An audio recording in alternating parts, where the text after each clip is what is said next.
ವ್ಯಕ್ತಿಯ ಶಕ್ತಿ ಗೊತ್ತಾಗೋದು ಆತ ಕಣ್ಮರೆಯಾದ ಮೇಲೆ ಅನ್ನೋದು ನಿಜ. ಹೌದು, ಉತ್ತರ ಕರ್ನಾಟಕದ ಪ್ರಭಾವಿ ರಾಜಕಾರಣಿ ಉಮೇಶ್ ಕತ್ತಿ ಅಗಲಿಕೆಯ ಬಳಿಕ ಅನಾಥ ಪ್ರಜ್ಞೆ ಕಾಡು ಜೊತೆಗೆ ಜಿಲ್ಲೆಯ ರಾಜಕೀಯ ಬೆಳವಣಿಗೆಗಳು ದಿನಕ್ಕೊಂದು ತಿರುವು ಪಡೆದುಕೊಳ್ಳೋಕೆ ಆರಂಭಿಸಿದೆ.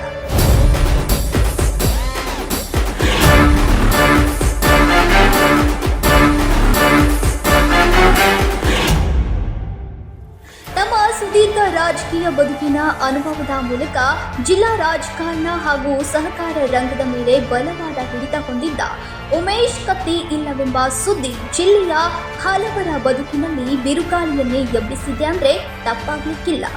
ರಾಷ್ಟ್ರ ರಾಜಕಾರಣದಿಂದ ಹಿಡಿದು ಭೂತಪಟ್ಟದ ಶ್ರೀಸಾಮಾನ್ಯನೊಂದಿಗೂ ಉತ್ತಮ ನಂಟು ಹೊಂದಿದ್ದ ಉಮೇಶ್ ಕತ್ತಿ ಎಂಬ ಹಿರಿತಲೆ ಅಗಲಿಕೆ ಬಳಿಕ ವಿಶೇಷವಾಗಿ ಬೆಳಗಾವಿ ಜಿಲ್ಲೆ ಹಾಗೂ ಹುಕ್ಕೇರಿ ತಾಲೂಕಿನ ರಾಜಕೀಯ ಸಹಕಾರ ರಂಗದಲ್ಲಿ ಬದಲಾವಣೆ ಗಾಳಿ ಬೀಸಿದ್ದು ಅವರ ಹಿಡಿತದಲ್ಲಿದ್ದ ಸಂಸ್ಥೆಗಳು ಒಂದೊಂದಾಗಿ ಕೈ ತಪ್ತಾ ಸಾಗಿವೆ.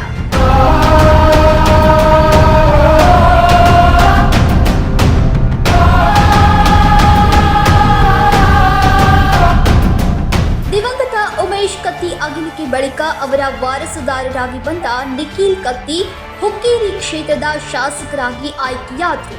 ಆದರೆ ತಂದೆಗಿದ್ದ ವರ್ಚಸ್ಸಿನ ಲಾಭ ಪಡೆದುಕೊಳ್ಳುವಲ್ಲಿ ನಿಖಿಲ್ ಕತ್ತಿ ಹೆಚ್ಚಿನ ಗಮನ ಹರಿಸದೆ ಇದರ ಪರಿಣಾಮ ಜಿಲ್ಲೆಯ ಪ್ರಭಾವಿ ಮನೆತನದ ಬಗ್ಗೆ ಇದ್ದ ಜನರ ಗೌರವ ಅಭಿಮಾನ ಕ್ಷೀಣಿಸ್ತಾ ಸಾಗಿದೆ.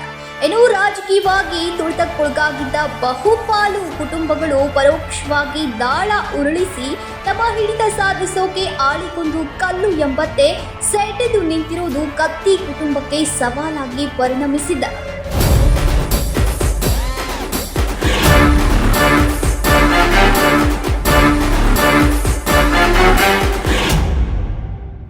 ಸಹಕಾರಿ ಸಂಘಗಳ ಚುನಾವಣೆ ಹೊಸ್ತಿನಲ್ಲಿಯೇ ಇರುವ ಬೆಳಗಾವಿ ಡಿಸಿಸಿ ಬ್ಯಾಂಕ್ ಸಂಕೇಶ್ವರ ಹಿರಣ್ಯಕೇಶಿ ಸಹಕಾರಿ ಸಕ್ಕರೆ ಕಾರ್ಖಾನೆ ಆಡಳಿತ ವಶಕ್ಕೆ ಪಡೆದಿರುವ ಜಾರಕಿಹೊಳಿ ಹಾಗೂ ಜೊಲ್ಲೆ ಕುಟುಂಬ ಇದೀಗ ಹುಕ್ಕೇರಿ ಗ್ರಾಮೀಣ ವಿದ್ಯುತ್ ಸಹಕಾರಿ ಸಂಘದ ಸದಸ್ಯರ ಮೂಲಕನೇ ಅವಿಶ್ವಾಸ ನಿರ್ಣಯ ಮಂಡಿಸುವ ಮೂಲಕ ಮತ್ತೊಂದು ಹೆಜ್ಜೆಯನ್ನ ಮುಂದಿಟ್ಟಿದ್ದಾರೆ.